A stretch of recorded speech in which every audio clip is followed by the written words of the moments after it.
रीबा अपनी खाला को कहती है हम दोनों एक घर में नहीं रह सकते, आप अम्मी के साथ आकर रहने लगे, तभी मैं अपने घर जाऊंगी। मारिया रेहान को कॉल करती है और कहती है रीबा ने जो कंडीशन रखी है मुझे बताते हुए भी अजीब लग रहा है। रेहान कहता है उसका तो दिमाग खराब हो गया, मैं खुद उससे बात कर लूंगा। रेहान रीबा को जाकर कहता है तुम्हें नहीं रहना, मेरे साथ मत रहो, लेकिन तुम्हारी वजह से मैं अपनी माँ को अपने घर से नहीं निकाल सकता, अपनी बेटी का ख्याल मैं खुद रख लूंगा। रीबा अपनी अम्मी को कहती है रेहान पहला इंसान है जो अपनी बीवी को ऐसे मनाने आया है, इस एटीट्यूड के साथ तो मैं कभी भी घर वापस नहीं जाऊंगी। अजद कहता है हमने किसी का क्या बिगाड़ा था जो मुझे और अंबर को जुदा किया गया। रेहान अपनी अम्मी को कहता है हम उसकी कोई बात नहीं मानेंगे और ना बाप जाएंगी और ना मैं जाऊंगी, खुद आना होगा तो आ जाएगी। मारिया कहती है गुस्से में सारे काम खराब होते हैं, आप हो या अरीबा, आराम से बात करें, अरीबा का वक्ती गुस्सा ठीक हो जाएगी। रेहान कहता है नहीं, इस दफा मुझे नहीं लगता वो वापस आएगी। बेबी अजद को कहती है पूरी रात यहाँ पर सिगरेटें पीते रहे हो, तुम्हें तो बहुत तेज बुखार है, तुम्हारी बीवी को तुम्हारी कोई परवाह नहीं, अपनी माँ के घर बैठी हुई है। अजद कहता है हर वक्त नफरत बुग़्ज़, कोई ऐसा इंसान है जो तुम्हारे म्यार पर पूरा उतरे, जाओ यहाँ से, मेरे सर में बहुत दर्द है।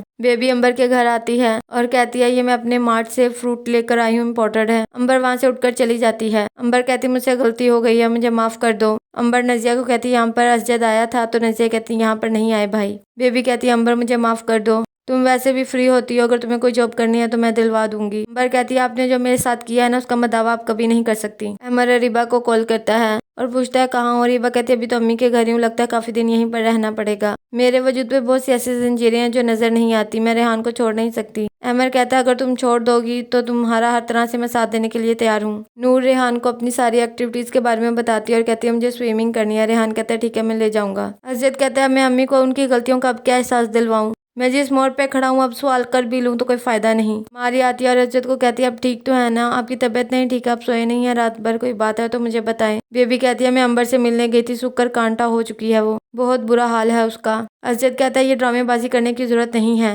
जो जख्म देते हैं उन्हें मरहम रखने का कोई हक नहीं होता। इफ़त निको को कॉल करती है और कहती है रिबा को कुछ समझाओ और घर भेज दो। निको कहती है मैंने बहुत रिबा को समझाया लेकिन वो समझ नहीं रही। इफ़त कहती है अब तो रेहान भी कहता है मैं मनाने नहीं जाऊंगा। अजद मारिया को कहता है अम्मी को हॉस्पिटल ले जाना। बेबी कहती पहले भी मारिया लेकर गई थी, देखा था ना क्या हाल हुआ था। रशीदा कहती दोनों ही बेटियां हो, जो मर्जी ले जाए मुझे हॉस्पिटल। इन्हसार कहता है डॉक्टर शहरयार बहुत अच्छे डॉक्टर हैं, आपको जो मेडिसिन मिलेगी वो हॉस्पिटल की फार्मेसी से लेकर आइएगा। बेबी कहती है सबकी साइडें लेती हो, एक मैं ही तुम्हें बुरी लगती हूँ। इन्हसार कहता है ये रिपोर्ट्स देखो और बस कर दो, तुम्हारी इन मेडिसिन की वजह से अगर तुम्हारी अम्मी को कुछ हो जाता तो सिर्फ मारिया को नीचा दिखाने के लिए सब कुछ दिया है तुमने। अजद की अम्मी कहती क्या बात है, ना तुम मेरे पास बैठते हो ना बात करते हो, कोई बात है तो मुझे बताओ। अजद कहता है मेरी और अंबर की मंगनी क्यों तोड़ी आपने, मेरी मोहब्बत जुदा करके आपको मुझसे क्या मिला। बेबी कहती है वो तो मामू और मोमानी ने तोड़ी थी। अजद कहता है बस कर दो बेबी, झूठ बोलना और कितना धोखा दोगी मुझे, आज अंबर की जो भी हालत है वो मेरी वजह से है।